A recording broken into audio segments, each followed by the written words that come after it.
तुंदी सरकार ते तुंदे मुद्दे एक नवे एपीसोड च तुंदा मता मता स्वागत। आऊँ पवन शर्मा और तुस दिखा दिओ द न्यूज़ रूम 24 आवाज़। दोस्तों, कल असें खबर चलाई ही कि ट्रांसफार्मर जिहड़ा बिजली का खराब होए दा हा, कल उत्थे जिल्लै खबर उंदे कोल पजाई गई तो विद इन डेज वो ट्रांसफार्मर जिहड़ा चेंज होई आ ते नवां लगी आ। वो एक इंपैक्ट हुंदा जिहड़ी अस खबर चलाने आ। अज एक होर खबर दस्सन लगे हैं तुसें अस मिश्री वाला दी। ये बिल्लू राम होरना ने सानू वीडियो भेजे दा है। ये मिश्री वाला जेके बैंक के कोल इन्ने ज़्यादा खड्डे होई गेदे ने कि मैक्सिमम उत्थे एक दो बारी एक्सीडेंट होई आ, लेकिन इस रोड के उपर कोई ध्यान नहीं दिंदा। मते दिनें दी कंप्लेन सानू उत्थों आवा दियां कि पूरे रोड पर खड्डे खड्डे होए दे। तो चाहते हैं कि MLA साहब खुद जिहड़े जम्मू नार्थ दे वो थोड़ा जिहा इनीशिएटिव लैन तो इस किहड़े रोड वास्ते भी डिपार्टमेंट की आख्या जा ताकि एकड़े खड्डे भी क्लीयर करन, क्योंकि आवाजाही बड़ी ज़्यादा इस रोड के उपर है। तो मोड़ा के उपर प्रॉब्लम है खड्डे विच ते गड्डियां कई बारी डिगदियां, स्कूटियां वगैरह डिग जांदियां, तो ये थोड़ी प्रॉब्लम होंदी है। Hello everyone.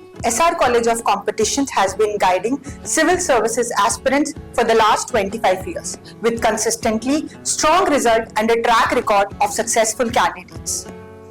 If you're a graduate, our regular batches are designed to give you a focused start for IAS and JKS examinations. अगर आप कॉलेज में हैं, हमारे foundation batch will help you build the right base from the beginning. Our course offers complete syllabus coverage, prelims plus mains, GS paper 1 to 4, essay and CSAT. We have experienced UPSC and JKS faculties.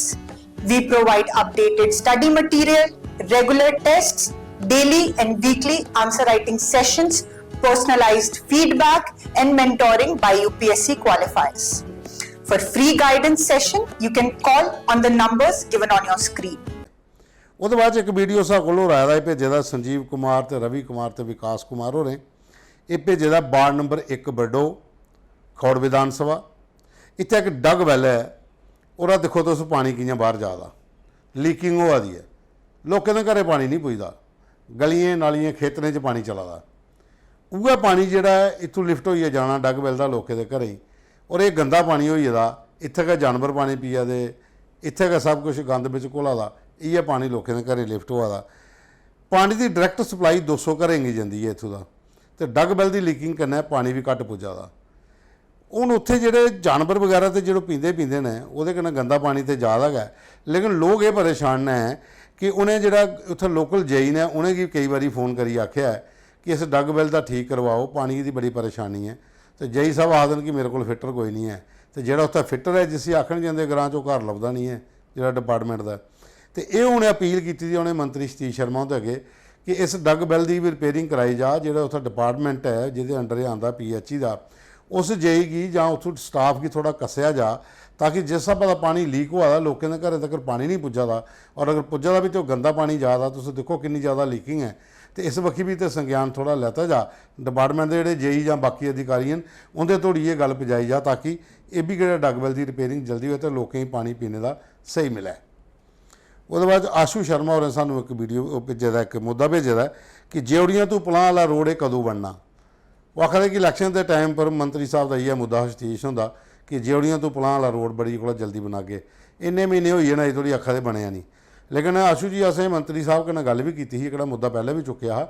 ਇਹਦਾ पूरा process जोड़ा है वो grief कोल है, border road organisation या grief दऊं च एक कोल सेंट्रल गौरमेंट की स्कीम के तहत ये रोड बनना है।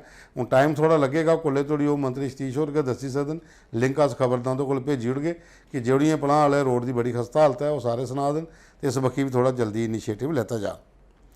उसके बाद साढ़े को एक मुद्दा हो रहा है कि बाबू लोग अपनी सैलरियाँ अपना सिस्टम बढ़ाने एकजुट हो जाते। MLA भी अपनी तनख्वाह बढ़ानी होए तो असैंबली अंदर रेजोल्यूशन लिया तो सारे इकट्ठे हो जाते, लेकिन गवर्नमेंट डिपार्टमेंट जो सबॉर्डीनेट कर्मचारी ने उनके बारे कोई नहीं सोचता। उनकी सैलरी के बारे कदे कोई इकट्ठा नहीं होंदा, उनकी प्रमोशन के बारे कदे कोई इकट्ठा नहीं होंदा। तो ये जो भेदभाव है ये कैली चला दा, ये सानू अज्ञात मुद्दा एक उन्हें आख्या ना नहीं आना चाहिए। हो सकता वह भी सरकारी कर्मचारी होने बेचारे, लेकिन आखिर सबॉर्डीनेट जोड़े कर्मचारी ने उनकी प्रमोशन उनकी ट्रांसफर्स वो किसी खाते च नहीं पाते। जोड़े उपर लोग बैठे थे वो अपना अपना काम सारा फिट कराई लेंदे। मतलब कि जी एक ब्यूरोक्रेसी की लाबी है एक हो तो एक पॉलिटिशियन, तो इंपलाई जोड़े बेचारे ने फिर वो खड्डो खड्ड उन्हें पुछदा कोई नहीं है भी।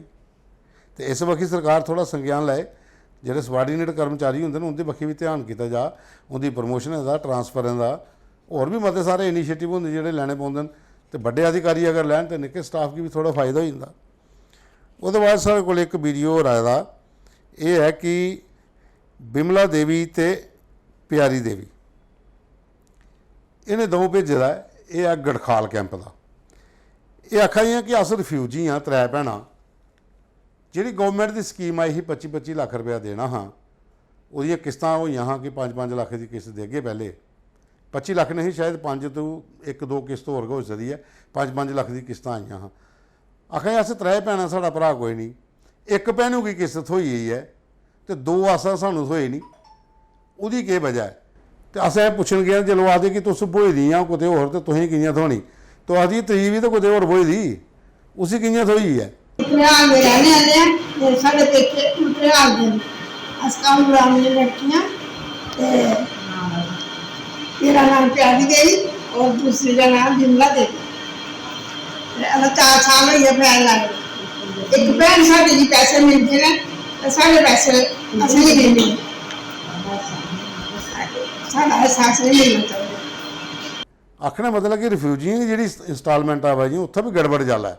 इस वक्त भी थोड़ा DC साहब की संज्ञान लेना चाहिए कि अगर त्रों भैन चाहे एक भैन भी तो कुछ बोई दी है, अगर उसी मिली है किस्त तो इन्हें तरौने भी मिलनी चाहिए, क्योंकि ये भी खौड़ पलां वाली बखी का बार्डर एरिए के लोग ने फिलहाल कुछ होर होंगे। तो मुद्दा सानू गड़खाल तो आया था बिमल देवी होंदा, तो मुद्दा अच्छा है, ये पर थोड़ा गौर किया जा तो ठीक है। उसके बाद साढ़े कोल एक होर मुद्दा ये भेजे दा सानू जगदेव सिंह होरें।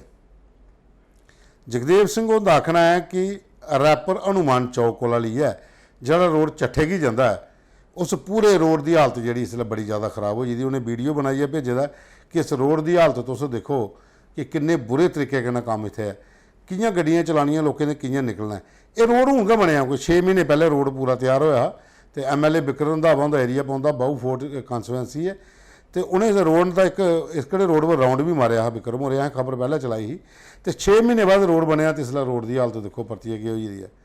कुते कुते भी जिथे जिथे मैं देखा बड़े चिर जो कोई रोड टुटे दे, जिथे जिथे लुक पई, हूँ ये बरसाती वाली तो कन्न कन्न घुली गई, वो पहले भी जी पई ने हालत उत्थे भी खराब है। तो उन्हें डिपार्टमेंट PWD डिप्टी CM कोल है, वो रेड शेड तो बड़ियाँ मार देना, हस्पतालों दौड़ा दे कुते दौड़ा दे, पर अपने डिपार्टमेंट वाली बखे नहीं दिखना। जिथे लुक पौंदी है झोला लिए जाओ, तो उस बजरी किट्ठी करिए ले जाओ, पा दे किन कोई पता नहीं, जां तो ठेकेदारें की सैटिंग हो जी है सारे कन्नै कि अपने हिसाबा का काम करना, और एक बार लोर बनाई ओड़ो, इनैगूरेशन कराई ओड़ो, बिल पास होई, उसके बाद जनता जिथे मर्जी जा। ये साढ़े कोल अज दे फोटो दे वीडियो के मुद्दे है। प्रोग्राम की तुसें पूरा देखियो, लाइक करियो, शेयर करियो, कमेंट्स जरूर करने, और ज़्यादा को ज़्यादा इसी शेयर करना। खबर के उपर कैप्शन दिते दा, मोबाइल नंबर है, वो अपने फोटो वीडियो मुद्दे भेजो ताकि अस अपने प्रोग्राम च शामिल करचे।